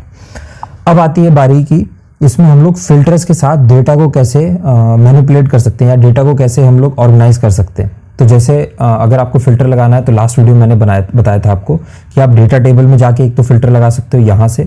दूसरा ऑप्शन आता है कि आप Ctrl+Shift+L प्रेस करिए, बाय डिफॉल्ट यहाँ पे फिल्टर्स लग जाएंगे, आप ड्रॉप डाउन देख सकते हैं।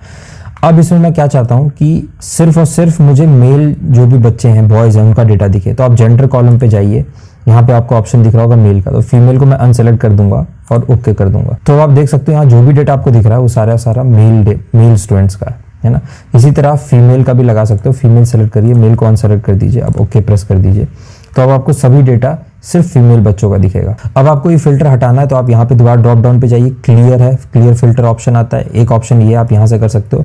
दूसरा ऑप्शन आता है आप Ctrl+Shift+L हटा दीजिए, सारे कॉलम से आपके फिल्टर हट जाएंगे। अगर आप सिर्फ एक कॉलम से चाहते हैं तो वहाँ पे आप जैसे अभी हम लोगों ने किया क्लियर फिल्टर, अगर आप सारे कॉलम से फिल्टर हटाना चाहते हैं तो Ctrl+Shift+L, ठीक। इसके अलावा फिल्टर्स का काफ़ी ज़्यादा यूज़ क्या आता है, जैसे मैं दोबारा Ctrl+Shift+L लिख रहा हूँ। अब मैं चाहता हूँ कि यहाँ पे भूमि जो हाउस है या जो भी हाउस मुझे सेलेक्ट करना है, जैसे मान लीजिए मैं सेलेक्ट करता हूँ वायु हाउस, ठीक। आप ओके करिए, तो अभी आपको सिर्फ वायु हाउस का डिटेल दिखा रहा है। अब इसमें मैं चाहता हूँ कि सिर्फ मेल बच्चों का डिटेल आए, तो अभी तो एक ही है। तो यहाँ पे आप जाके अगर आप फीमेल को हटा देते हैं तो सिर्फ मेल बच्चों का डिटेल आ जाएगा। तो इस वक्त हम लोगों ने क्या किया है, मल्टीपल कॉलम्स में फिल्टर लगाया है, एक तो हाउस में लगाया है और एक जेंडर में लगाया है। तो आपको 2 बार, अभी अगर आप यहाँ पे देखोगे तो आपको बाकी सारे कॉलम्स अनसेलेक्टेड है ना। अगर मैं क्लियर फिल्टर करता हूँ तो आप देखो सिर्फ मेल सेलेक्टेड, बाकी सारे हाउस आ गए, है ना। अगर यहाँ से भी मैं फिल्टर हटा देता हूँ तो यहाँ पे सारे कॉलम्स का डेटा आ जाएगा, जैसा पहले था वैसा आ गया। एक काम तो ये करता है फिल्टर। दूसरा काम फिल्टर क्या कर सकता है, आप दोबारा Ctrl+Shift+L किए। मान लीजिए यहाँ पे तो अभी आपको सारे बच्चों के नाम दिख रहे हैं। मान लीजिए ये लिस्ट होती है आपकी 1000 बच्चों की या 10,000 बच्चों की। उस केस में अगर आपको किसी बच्चे का नाम ढूंढना होता तो आप कैसे करते, आप एक एक बच्चे का नाम जाके तो देख नहीं सकते। उस केस में आप यहीं पर लिख सकते हो, जैसे मैं लिखता हूँ मान लीजिए गोपाल, है ना। अगर लिस्ट में कोई भी नाम गोपाल का होगा तो वो आ जाएगा। अब ओके करिए, अभी जो डेटा दिखा रहा है आपको सिर्फ गोपाल के लिए दिखा रहा है। अब आप यहाँ से इसको जाके फिल्टर करके क्लियर फिल्टर हटा सकते हो। इसके अलावा फिल्टर में आप क्या यूज़ कर सकते हो, मैं चाहता हूँ कि ये डेटा सॉर्ट हो जाए असेंडिंग टू डिसेंडिंग। अभी बाय डिफॉल्ट ये A से V तक है, इसका उल्टा करना चाहता हूँ मैं। अब यहाँ पे जाइए, फिल्टर में एक ऑप्शन आता है सॉर्ट का, आप सॉर्ट कर दिए Z to A। तो अब आप देखोगे कि ये V से लेके A तक डेटा ऑटोमेटिक फिल्टर हो गया, सॉर्ट हो गया। इसके अलावा आप क्या कर सकते हो, दोबारा मैं फिल्टर हटाता हूँ। अब मैं चाहता हूँ कि फाइनल टेस्ट स्कोर के बेसिस पे हो, जिसका हाईएस्ट हो वो सबसे ऊपर आए, तो मैं करूँगा लार्जेस्ट टू शॉर्टेस्ट। अब आप देखोगे जिसका सबसे हाईएस्ट स्कोर है वो है अभिमन्यु, इसका है 99 स्कोर। सेकंड हाईएस्ट आपका आता है वृंदा का, थर्ड हाईएस्ट आपका है केशव का जिसका 96 है। एक्चुअली थर्ड हाईएस्ट में 2 बच्चों का कॉमन है, एक का 96, दोनों का 96 है, एक केशव एक गोपी, है ना। तो ऐसे आप डेटा को सॉर्ट कर सकते हो। इसके अलावा चाहो तो आप मल्टीपल कॉलम्स में भी सॉर्ट कर सकते हो। मल्टीपल कॉलम्स में कैसे, आप फिल्टर में जाइए, सॉर्ट ऑप्शन में जाइए, यहाँ पे आप फिल्टर क्रिएट करिए कि मैं चाहता हूँ एज आए स्मॉलेस्ट टू लार्जेस्ट, है ना। इसके अलावा ऐड लेवल करिए आप, फिर मैं चाहता हूँ कि वो बच्चे का फाइनल स्कोर के बेसिस पे सिलेक्शन हो, मतलब फिल्टर लगे लार्जेस्ट टू शॉर्टेस्ट। अब ये दो फिल्टर मैं चाहता हूँ, ओके करिए। अब आप यहाँ पे देखोगे कि सबसे पहले हम लोगों ने क्या बोला था कि एज से सॉर्ट हो, तो सबसे पहले जो भी मिनिमम एज है वहाँ से आ गया 11 से 17 तक। अब ये 11 बच्चा था 11 साल का, उसका हाईएस्ट स्कोर था 91।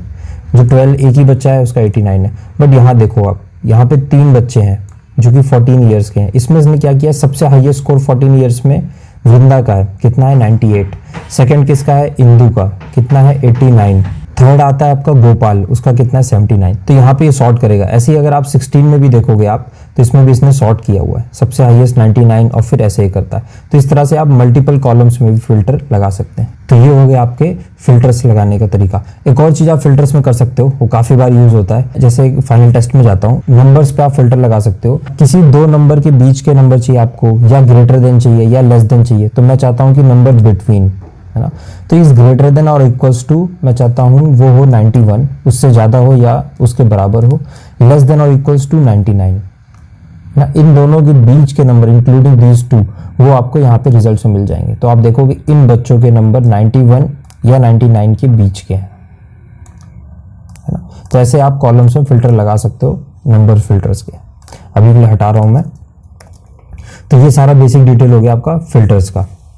अब नेक्स्ट हम लोग टॉपिक देखते हैं कि अभी तो ये बाय डिफ़ॉल्ट मतलब हम लोगों ने एक डेटा बना रखा है, बट इसको मैं चाहता हूँ कि टेबल में कन्वर्ट कर दूँ। उसको आप, अगर आपको देखना है कि ये टेबल में है कि नहीं, उसके लिए आप क्या करोगे, आप इस यहाँ पे क्लिक करिए, इंसर्ट टैब में जाइए, यहाँ पे देखिए टेबल का ऑप्शन। अगर ये आपके लिए हाईलाइटेड है, इसका मतलब ये इंसर्ट टेबल अभी तक नहीं हुआ है, मतलब ये टेबल में कन्वर्ट नहीं हुआ है। मैं जैसे ही क्लिक करूंगा, ये बाय डिफ़ॉल्ट एक पूरा का पूरा रेंज सेलेक्ट कर लेगा, क्योंकि एक्सेल इतना स्मार्ट होता है, इसको पता है कि आप इस डेटा को टेबल में कन्वर्ट करना चाहते हैं। अगर ये नहीं करता तो आप इसको, जैसे मान लीजिए बाय डिफ़ॉल्ट नहीं कर रहा है ये, तो आप फिर यहाँ से मैन्युअली सेलेक्ट कर सकते हैं, है ना। सारा सेलेक्ट कर लिया, उसके बाद आप बोल दीजिए माई टेबल हैज़ हेडर्स। अगर आपने ये टिक किया है तो जो भी टॉप का कॉलम होगा आपका, जो भी टॉप का रो होगा उसको ये हेडर बना देगा। अब ओके करिए। अब आप यहाँ पे देखिए ये टेबल अपने आप बन गया है, और यहाँ पे एक ऑप्शन आपका टैब खुल जाएगा टेबल डिज़ाइन का। थोड़ा सा ईजी बनाने के लिए मैं ये ऑप्शन ले रहा हूँ। ये आपको टेबल मिल गया। इसके लिए एक और शॉर्टकट आता है, आप आप पूरा अपना डेटा जहाँ तक है, जितने कॉलम्स और रोज में, वो सेलेक्ट करिए और आप Ctrl+T प्रेस कर दीजिए। तो ये शॉर्टकट है टेबल बनाने का। अब हम लोग देखते हैं कि इस टेबल में स्लाइसर कैसे ऐड कर सकते हैं। उसके लिए आप जाइए इंसर्ट टैब में, फिल्टर्स में आपको ये फिल्टर्स का ग्रुप है, इसमें ऑप्शन है स्लाइसर्स का। आप जैसे ही ओके करेंगे, जो भी टेबल आपका सेलेक्टेड है उस पेज पे, है ना, उस शीट पे, उसके हिसाब से एक स्लाइसर दिखा देगा। अगर आप देखोगे सारे कॉलम्स का हेडर्स है यहाँ पे, जितने भी कॉलम्स आप देख रहे हो। अब मैं चाहता हूँ मुझे स्लाइसर मिले बेस्ड ऑन जेंडर और बेस्ड ऑन हाउस, इन दो के बेसिस पे मिले। आप ओके करिए, आपके लिए ये 2 स्लाइसर यहाँ पे भेज देगा, है ना। इसको मैं अपने हिसाब से थोड़ा कस्टमाइज़ कर ले रहा हूँ ऐसा, और इसका भी लेंथ काफ़ी ज़्यादा है, इसको मैं ऐसे कर ले रहा हूँ। तो इसका यूज़ क्या होता है, जैसे मैं चाहता हूँ कि ये टेबल में सिर्फ मेल बच्चों का डेटा दिखे, आप मेल पे क्लिक करिए, आपको सिर्फ मेल स्टूडेंट्स का डेटा दिखेगा। अगर आपको नहीं चाहिए, आप यहाँ पे जाइए, राइट साइड में ऑप्शन है क्लियर फिल्टर, आप हटा दीजिए, सारे बच्चों का दिखेगा। मैं चाहता हूँ कि सिर्फ जल हाउस के बच्चों का डेटा दिखे, आप जल पे क्लिक करिए, सिर्फ जल हाउस के बच्चों का आ जाएगा। आप फिल्टर हटा दीजिए, सब हट जाएगा। अब अग्नि पे क्लिक करिए, सिर्फ अग्नि के बच्चों का आ जाएगा, है ना। इस तरह करके आप मल्टीपल फिल्टर भी लगा सकते। जैसे भूमि पे क्लिक किया मैंने, अब मैं चाहता हूँ यहाँ पे सिर्फ मेल बच्चों का डेटा है, आप मेल पे क्लिक करिए, यहाँ पे आपको मेल का दिख जाएगा। आप फीमेल पे क्लिक करेंगे, उनका डेटा आ जाएगा, है ना। तो ये सब टाइप के आप चीज़ें इजी कर सकते हैं कंपेयर टू आप यहाँ पे जाएं, फिर आप जेंडर सेलेक्ट करें, फिर आप यहाँ पे आए हाउस पे, फिर ये करें। तो यहाँ पे आप 1 क्लिक में कर सकते हैं। ये स्लाइसर का सबसे बड़ा हेल्पफुल होता है, मतलब ये तो देखने में भी काफ़ी अच्छा होता है, डेटा विजुअलाइजेशन परस्पेक्टिव से भी, और ईजी टू यूज़ होता है। तो ये हो गया आपका स्लाइसर्स। अब नेक्स्ट हम लोग देखते हैं कि इसमें हम लोग अगर कुछ चीज़ें एक्स्ट्रा ऐड करना चाहते हैं, जैसे मान लीजिए कोई फोटो। जैसे ज़्यादातर क्या होता है, जब भी आप किसी क्लाइंट के लिए डेक बनाते हैं या आप कोई फाइल बनाते हैं उनके लिए, कोई ऐसे वर्कशीट पे कुछ काम करते हैं, तो यहाँ पे आप उनके ब्रांड का नाम लिखते हैं, लोगो लगाते हैं, है ना। तो उसके लिए आप क्या करोगे, इंसर्ट में जाओगे, यहाँ पे ऑप्शन आता है पिक्चर्स का। आप यहाँ पे अपने डिवाइस से कोई भी चीज़ें इंसर्ट कर सकते हो, कोई भी इमेज, उसको आप एडिट कर सकते हो। और सिमिलरली आप अगर ऑनलाइन कोई इमेज ढूंढना चाहते हो तो आप यहाँ क्लिक करके जा सकते हो। तभी मैं इमेज की जगह क्या कर रहा हूँ, शेप्स ला रहा हूँ। जो काम हम लोग शेप्स के लिए करते हैं, सेम काम पिक्चर्स के लिए भी करते हैं। तो जैसे शेप अगर मैं देखूँ तो जैसे मान लीजिए ये रेक्टेंगल बॉक्स लेके आ रहा हूँ, रेक्टेंगल बॉक्स सेलेक्ट हो गया। आप उसको कहीं पे भी आपको बनाना होगा, तो उसके लिए मैं क्या कर रहा हूँ, यहाँ पे रेक्टेंगल बॉक्स बना दे रहा हूँ, ठीक, अब आप ये देखो ये रेक्टेंगल बॉक्स बन गया, इसको मैं कहीं भी ड्रैग कर सकता हूँ, है ना, चाहूँ तो यहाँ लेके आ सकता हूँ, इसका साइज़ छोटा कर दिया। ठीक, इसके बाद आप कलर चेंज कर सकते हो, इसके अंदर आप कोई फॉन्ट लगा सकते हो। फॉन्ट लगाना है तो उसके लिए आप क्या करो, डबल क्लिक कर दो और जो चाहे आप वो लिख सकते हो, है ना। इसके अंदर एक ऑप्शन ये आ जाता है, जैसे कुछ लोग हेडिंग के लिए यूज़ करते हैं तो उसके लिए भी आप कर सकते हो। अगर हटाना चाहो तो डबल क्लिक करके हटा सकते हो। इसके अलावा आप इसमें जाओगे शेप फिल में, तो आप यहाँ पे अभी आपने जो भी रैंडम कलर सेलेक्ट किया वो आ जाएगा। मैं चाहता हूँ कोई फिल ना आए तो आप यहाँ पे ऑप्शन आता है नो फिल का, तो वो हट जाएगा। इसके अलावा शेप का जो आउटलाइन है उसका आप अगर देखो हाइट विड्थ कितना है, तो अगर विड्थ इतना कर दोगे आप तो इस शेप का विड्थ इतना ज़्यादा बढ़ जाएगा, है ना। अगर मैं चाहता हूँ कि इस शेप का विड्थ तो ठीक है, मैं इसका कलर चेंज करना चाहता हूँ तो आप यहाँ पे जाके कलर चेंज कर सकते हो, जो कलर चाहो आप वो कलर ले सकते हो। जैसे ब्लैक लेते हो तो ये आ जाता है ना। अभी के लिए मैं विड्थ कम कर दे रहा हूँ, जैसे इतना कर दे रहा हूँ। इसके अलावा शेप में आप कुछ एक्स्ट्रा ऐड करना चाहते हो, जैसे डैश, है ना। अब इस डिफरेंट टाइप के डैश ऑप्शन है आपके पास, तो जैसे एक ऑप्शन ये है, तो आपको डेटा अब आपको वो ऐसा दिखेगा जो आपका बॉक्स है। तो ये सब चीज़ें हम लोग कभी कभार यूज़ करते हैं जब आपको किसी चीज़ को हाईलाइट करके दिखाना हो, है ना। आप उसमें कुछ फिल्टर नहीं लगा रहे हो, वो स्टैटिक डेटा हो, उस केस में आप ये सब चीज़ें शेप्स का यूज़ करते हो। एक और चीज़ आप शेप्स में कर सकते हो, जैसे इसका साइज़ अगर आपको बढ़ाना घटाना है तो वो आप यहाँ से जाके एक तो कर सकते हो, जो आपको राइट साइड में जो डॉट्स दिख रहे हैं उनकी हेल्प से। इसके अलावा जैसे आप शेप्स पे क्लिक करते हो एक ऑप्शन खुलता है, एक टैब जिसको बोलते हैं शेप फॉर्मेट। यहाँ पे अगर आप ऑप्शन देखोगे तो यहाँ पे भी हाइट विड्थ है, तो यहाँ से भी आप कर सकते हो, रोटेट कर सकते हो, उसको अलाइन कर सकते हो। आप उसको फॉरवर्ड लेके आ सकते हो, बैकवर्ड लेके आ सकते हो। फॉरवर्ड बैकवर्ड का क्या मतलब होता है, जैसे कि अगर मैं यहाँ स्लाइसर के ऊपर लेके आता हूँ उसको, जहाँ पे हाउस लिखा है, अब आप देखो ये स्लाइसर के ऊपर आ रहा है बीच में, है ना। अगर आप इसको यहीं रखना चाहते हो, इसमें एक ऑप्शन आता है सेलेक्ट बैकवर्ड। जैसे ही आप करोगे जितना पार्ट इसके स्लाइसर के ऊपर आएगा वो हट जाएगा। अब आप देखो पीछे का पार्ट हाईलाइट हो रहा है जो स्लाइसर के ऊपर नहीं, बाकी दिख रहा है आपको। अगर आप इसको आगे लेके आना चाहते हो सेलेक्ट फॉरवर्ड, तो वो अपने आप उसके ऊपर आ जाएगा, स्लाइसर के ऊपर, है ना। अगर आप दोबारा बैकवर्ड करोगे तो वो गायब ही हो जाएगा। मैं कंट्रोल जी कर रहा हूँ क्योंकि मुझे वो चाहिए, तो अभी मैं इसको लाके यहाँ पे रख दे रहा हूँ। तो ये तो हो गया आपका शेप्स का और इमेजेस का। इसी इंसर्ट टैब में एक ऑप्शन आता है आपका हाइपर लिंक का या लिंक का, ठीक, जिसमें आपको जब भी लिंक्स ग्रुप है उसमें आपको ऑप्शन आएगा लिंक, जिसको बोलते हैं add a hyper link. Hyper link का मतलब क्या होता है, जैसे लिंक का मतलब ही क्या होता है कि आप किसी चीज़ को कनेक्ट करना, लिंक का मतलब ये हो गया ना। तो अगर आप किसी सेल को किसी वर्कशीट के साथ कनेक्ट करना चाहते हैं, है ना, या आप किसी और डेटा सोर्स के थ्रू किसी पेज के वेबसाइट के यूआरएल के थ्रू कनेक्ट करना चाहते हैं, वो सभी काम आप इस लिंक के थ्रू कर सकते हैं।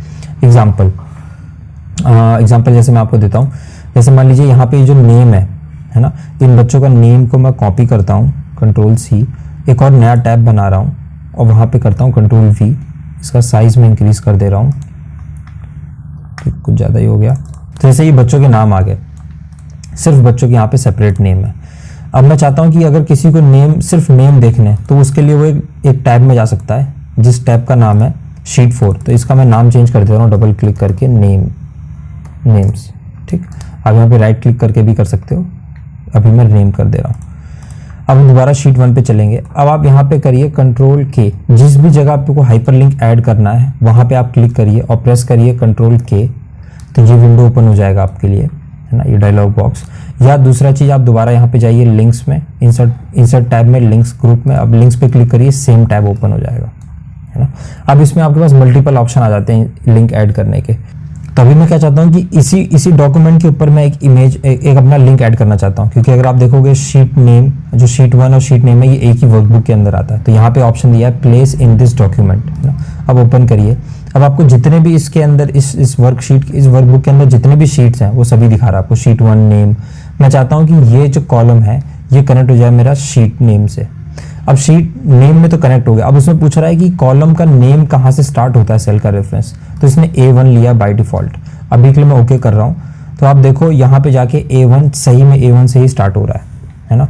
तो ये होगा क्या, जैसे ही कोई यहाँ पे आएगा, आप देखो यहाँ पे आपको ऑप्शन आ जाएगा एक ऐसे फिंगर बटन का आ जाएगा। जैसे आप इसको क्लिक करोगे अब इस टैब पे बाय डिफॉल्ट आ जाओगे, नेम टैब पे, है ना, क्योंकि अब ये एक हाइपर लिंक बन चुका है, लिंक आ चुका है। तो ऐसा हम लोग तब यूज़ करते हैं जब काफ़ी सारी आपके पास शीट हो और एक ही शीट में आप सभी का समरी दे दो एक एक लाइन का, कि इस शीट में आपका सेल्स का डेटा है, इस शीट में आपका परचेज जो भी आपके वेंडर्स हैं उनका डेटा है, इस शीट में आपका रिटर्न का डेटा है, इस शीट में आपके प्रॉफिट्स हैं, है ना। तो वो सभी शीट के आप नाम लिख दीजिए और सभी को आप हाइपर लिंक दे दीजिए, मतलब इसी को आप यहाँ पे हाइपर सभी शीट के साथ दे दीजिए, है ना। तो जैसे कोई क्लिक करेगा उस शीट में पहुंच जाएगा। तो इस केस में ऐसे हम लोग हाइपर लिंक यूज़ करते हैं। अभी अगर जैसे मान लीजिए मैं यहाँ पे जेंडर पे क्लिक करता हूँ और कंट्रोल के प्रेस करता हूँ, अगर आप कोई वेब एड्रेस देना चाहते हो, है ना, तो आप इस पे जाइए और यहाँ पे आप वेब एड्रेस दे सकते हो। तो जब भी कोई यहाँ पे जैसे आप वेबसाइट का एड्रेस दोगे, जैसे आप क्लिक करोगे उस वेबसाइट के एड्रेस पे पहुंच जाओगे। तो काफ़ी बार क्या होता है, हम लोग रेफरेंस के लिए देते हैं कि आप इस वेबसाइट के पेज पे जाइए, यहाँ पे आपको रेफरेंस मिल जाएगा। तो उस केस में आप यहाँ पे वो डेटा ऐड कर सकते हो, उस वेबसाइट का लिंक ऐड कर सकते हो। तो ये तो हो गया आपका हाइपर लिंक। अब हम लोग देखते हैं कि ड्रॉप डाउन कैसे ऐड करते हैं एक एक्सेल शीट में, है ना। ये ड्रॉप डाउन आपको काफ़ी बार हेल्प करता है अगर आप सेम कंसिस्टेंट डेटा सेलेक्ट करना चाहते हैं, जैसे अभी जिस केस में हम लोग करेंगे। तो उसके लिए हम लोग को क्या चाहिए होगा, एक सबसे पहले आपको एक टेबल चाहिए होगा जिसमें आपके जो भी ड्रॉप डाउन के अंदर जो भी आपकी लिस्ट आएगी, जो भी ऑप्शंस आएंगे, वो आपको एक टेबल में डालना होगा। जैसे अभी मैंने यहाँ पे ग्रेड्स लिखे हुए हैं ABC, तो इसको मैं क्या करूँगा, अभी एक टेबल में कन्वर्ट कर दूंगा। यहाँ जाऊँगा टेबल, दूसरा शॉर्टकट आता है कंट्रोल T का, जो भी हम लोगों ने देखा। हेडर्स मेरी सी टेबल में है, मैं बोलूँगा ओके, तब ये टेबल बन जाता है ना। अब जहाँ पे भी आपको ड्रॉप डाउन ऐड करना है वहाँ पे आप क्लिक करिए और आप जाइए डेटा में, है ना। डेटा में एक ऑप्शन आता है डेटा वैलिडेशन का, आप उस पर क्लिक करिए। जैसे आप ओपन करोगे सबसे पहले आपको यहाँ पे दिखेगा सेटिंग्स में अलाउ में, है ना, कौन सी चीज़ को अलाउ करना है। तो मैं चाहता हूँ कि लिस्ट अलाउ करे वो। अब लिस्ट ये पूछ रहा है सोर्स क्या है उसका, तो मैं सोर्स दे रहा हूँ कि ये 3 कॉलम्स जो आपको जो 3 रोज हैं, जो ग्रेड है ये चाहिए मुझे, आप ओके प्रेस कर दीजिए। तो आप देखोगे यहाँ पे एक ड्रॉप डाउन बटन का ऑप्शन आ गया अर्जुन के सामने, है ना। आप जैसे यहाँ क्लिक करोगे अब ये 3 ग्रेड के ऑप्शन आपको देगा, है ना। क्योंकि मैं नहीं चाहता कि कोई D ग्रेड दे दे या E या A+, अपने मन से कोई ग्रेड बना दे। मैं चाहता हूँ डेटा कंसिस्टेंट हो, जो भी इस पे काम करे। जैसे अब इस अर्जुन को A दिया हम लोगों ने, इसी तरह से आप इसी ड्रॉप डाउन को यहाँ पे कॉपी करके पेस्ट कर सकते हो। तो ये ड्रॉप डाउन का ऑप्शन आपके पास हर कॉलम में आ जाएगा। दूसरा ऑप्शन आता है कि आप यहाँ से ड्रैग कर लीजिए, तो सभी कॉलम्स में वो आपका ड्रॉप डाउन का ऑप्शन आ जाएगा। जैसे मैं मान लीजिए माधव को A दे देता हूँ, वृंदा को B, है ना, इंदु को B और गोपाल को C ग्रेड दे देता हूँ। तो ऐसे आपको सभी ग्रेड्स यहाँ पे मिल जाएंगे। तो ये तो हो गया आपका ड्रॉप डाउन। अब यहाँ पे मैं एक टॉपिक और कवर करना चाहता हूँ, काफ़ी बार यूज़ होगा अगर आप वेब इस पे एक्सेल पे काम करते हैं। जैसे कि ये जो कॉलम है इसको भी मैं कॉपी कर ले रहा हूँ एक नई शीट में, है ना, पेस्ट कर दे रहा हूँ यहाँ पे और शीट का साइज़ बढ़ा दे रहा हूँ मैं, ठीक, ताकि आपको देखने में आसानी हो। अब जैसे यहाँ पे ईमेल्स है मेरे पास, बट मैं क्या चाहता हूँ कि इस ईमेल में ये जो भी कॉलम है इसको मैं वैल्यू को ब्रेक करना चाहता हूँ। मतलब @ के बाद जो वैल्यूज़ हैं वो अलग चाहिए, @ पहले के जो है वो अलग चाहिए। या आप इसमें कोई भी चीज़ ले सकते हो, जिस भी पॉइंट से आपको ब्रेक करना हो वो आप कर सकते हो। तो जैसे मैं यहाँ पे चाहता हूँ कि एक कॉलम बन जाएगा मेरा नेम, है ना। तो नेम कैसे मिलेगा मुझे, मैं इस पूरे कॉलम को सेलेक्ट करूँगा और यहाँ पे आप जाओगे डेटा टैब में, इसमें आपको मिलेगा डेटा टूल्स के अंदर ग्रुप में एक ऑप्शन मिलेगा आपको डेटा टू कॉलम्स में। तो जैसे ही आप इस पर क्लिक करोगे टेक्स्ट टू कॉलम्स में, ये डायलॉग बॉक्स ओपन हो जाएगा। इसमें आपके पास 2 ऑप्शन आता है, एक तो आता है कि आप फिक्स विड्थ पे कर सकते हो, दूसरा ऑप्शन आता है डिलिमिटेड का। तो डिलिमिटेड हम लोग यूज़ करते हैं जब हम लोग किसी कैरेक्टर्स पे उस पर हम लोग को उस फील्ड को सेपरेट करना हो। तो अभी हमारे केस में कैरेक्टर्स पे करना है, मैं करता हूँ नेक्स्ट। अब इसमें आपको कुछ ऑप्शंस दे रहा है कि आप सेमीकोलन पे करना चाहते हो, आप कॉमा पे करना चाहते हो, अगर कोई स्पेस है तो वहाँ से आप सेपरेट करना चाहते हो, या कोई अदर्स है। अभी हमारे केस में अदर है तो मैं अदर पे क्लिक करता हूँ और यहाँ पे अपने मन से मैं सिंबल जो चाहिए हम लोग को @ लिख देता हूँ। अब आप देखोगे कि सभी का फर्स्ट नेम के बाद वो @mail.com जो भी था वो सेपरेट हो रहा है ना। आप प्रेस करिए नेक्स्ट। तो बाय डिफॉल्ट अभी तो इसने सेलेक्ट कर रखा है डिलीमीटर ने A कॉलम को, है ना, और इसको ये ब्रेक कर देगा नेक्स्ट कॉलम में। अभी आप जैसे जाओगे यहाँ पे फिनिश क्लिक करोगे, पूछ रहा है कि यहाँ पे ऑलरेडी कोई वैल्यू है, नीचे से नेम लिखा हुआ है ना, इसको रिप्लेस करना चाहता हूँ, मैं बोलता हूँ ओके। अब आप देखो इसने अर्जुन जो भी फर्स्ट नेम था उसको यहाँ रखा, बाकी @ के बाद जो भी था उसने इसको यहाँ पे ब्रेक कर दिया। अगर आपको दोनों ही चीज़ चाहिए होती, जैसे मैं अभी कंट्रोल-C कर देता हूँ, जैसे मेरे केस में मान लीजिए आपको ये भी रखना है और एक और नया कॉलम भी चाहिए, तो पहले आप इसको कॉपी कर लीजिए, यहाँ पे जाइए आप इंसर्ट कॉपीड कर लीजिए। नेम को भी मैं डिलीट कर दे रहा हूँ। पूरे कॉलम को आप दोबारा क्लिक करिए, सेलेक्ट करिए, आप जाइए टेक्स्ट टू कॉलम में, सेम डिलिमिटेड में जाइए, नेक्स्ट में जाइए, अदर में @ है, नेक्स्ट में जाइए, कॉलम बोल रहा है इसने B1 सेलेक्ट किया, ठीक है, आप फिनिश कर दीजिए। अब आप देखो यहाँ पे आपको अर्जुन दे दिया, @ पे ब्रेक कर दिया, ठीक। इसको मैं कर दूंगा डिलीट और इसका नेम में चेंज करके कर दूंगा इस कॉलम का कि ये नेम है। अब बेसिक एक्सेल में आप टॉपिक आता है जो कि है ग्राफ बनाना, है ना, तो वो मैं आपको बेसिक लेवल पे सिखा दे रहा हूँ, है ना। तो सबसे पहले उसके लिए हम लोग को क्या चाहिए होगा, X और Y एक्सिस चाहिए होगा। तो मैं यहाँ पे नेम सेलेक्ट कर रहा हूँ और यहाँ पे फाइनल टेस्ट के स्कोर सेलेक्ट कर रहा हूँ। आप इसको कॉपी करिए, एक नया शीट ओपन कर रहा हूँ, यहाँ पे जाके मैं कर दे रहा हूँ पेस्ट। ठीक, तो यहाँ पे मुझे वो दोनों कॉलम मिल जाएंगे। मैं इसका साइज़ थोड़ा सा बढ़ा रहा हूँ ताकि देखने में थोड़ा इजी हो जाए। अब मैं इसको सेलेक्ट कर रहा हूँ पूरे कॉलम को, है ना। और पूरे कॉलम को सेलेक्ट करने के बाद जो भी आपको चार्ट चाहिए उसके लिए आप जाइए इंसर्ट टैब में। इंसर्ट टैब में जाते ही आपको एक ऑप्शन मिलेगा, एक ग्रुप होगा चार्ट्स का, इसमें रिकमेंडेड चार्ट्स होंगे, आप इस पर क्लिक करिए। अभी आपको डिफरेंट रिकमेंडेड चार्ट्स दिखा रहा है। मोस्ट ऑफ द केसेस में आपका काम यहाँ से हो जाएगा, बट अगर आपको लगता है कि आपको कोई और पैटर्न के चार्ट चाहिए, कोई और चार्ट का टाइप चाहिए, तो आप यहाँ जा सकते हो। यहाँ पे आपको डिफरेंट ऑप्शंस मिल जाएंगे, है ना। ये पाई चार्ट हो गया, ये लाइन चार्ट हो गया, एरिया अंडर द कर्व हो गया, है ना, एरिया चार्ट हो गया। इस तरह के आप चार्ट यूज़ कर सकते हो जैसा आपको चाहिए, है ना। यहाँ पे काफ़ी सारे चार्ट होते हैं, ट्री मैप हो गया, है ना, हिस्टोग्राम हो गया, बट अभी हमारे केस के लिए कॉलम चार्ट काफ़ी अच्छा होगा। मैं उसको सेलेक्ट कर ले रहा हूँ और यहाँ पे दो ऑप्शन दिखा रहा है। एक तो बेसिक हो गया जिसमें आपको ऐसे चार्ट मार्क्स दिखे होंगे, नीचे नाम होगा। दूसरे में थोड़ा सा इनका विड्थ ज़्यादा है, कुछ कलर ग्रेडेड है उस टाइप का, बट मुझे बेसिक वाला ठीक लग रहा है, मैं इसको ओके कर दे रहा हूँ। इसका साइज़ यहाँ से बढ़ा ले रहा हूँ। अब यहाँ पे देखोगे आप, ये चार्ट बन गया नॉर्मल। यहाँ पे सभी बच्चों के नाम आ गए, उनके सभी के मार्क्स आ गए आउट ऑफ 100। अब इसमें अगर आपको नंबर्स ऐड करने, एक ऑप्शन आप ये होवर करोगे तो आपको नंबर दिखा देगा, है ना, कि इसका 98 है, 89 है। अब मैं चाहता हूँ कि इनके नंबर्स मुझे दिखें, तो यहाँ पे प्लस ऑप्शन होगा चार्ट में, आप उस पर जाइए। तो इसका साइज़ काफ़ी ज़्यादा है, तो सबसे पहले मैं इसका साइज़ काफ़ी ज़्यादा हो गया, इसको मैं थोड़ा कम कर ले रहा हूँ। अब यहाँ पे राइट टॉप कॉर्नर में आपको ऑप्शन दिख रहा होगा चार्ट एलिमेंट्स का, आप उस पर click. Thank you so much for watching this video.